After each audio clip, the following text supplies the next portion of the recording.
Welcome. In this video, I'll show you how to personalize email with dynamic name here in Omnisend. All right, first up, let's go ahead and create a new campaign. Okay, for example, email campaign, like so. Now go ahead and add in your subject line.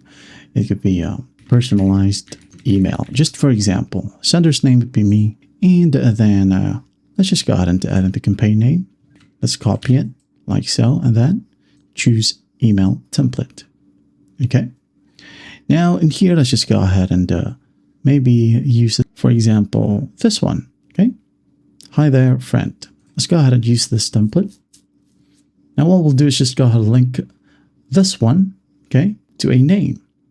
So let's double click on it to edit it. Now let's delete this one. Now let's go ahead and go to the right panel and click on Insert Personalization tab. Okay. Now contact email, first name, last name. Okay, let's go ahead and add in first name, like so.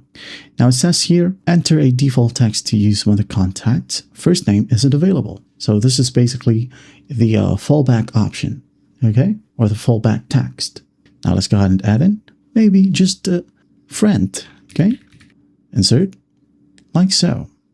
And then once done, you can go ahead and preview and test it. There you go. You just got a sample name right here. Or let's go ahead and preview this one as my own, like so. Hi there, Ryan. Happy to have you. We're also joined, and so on and so forth. That's basically how you do it. That is how you personalize an email with a dynamic name here in Omnisend. Well, I hope this video helps, and I'll see you in the next one.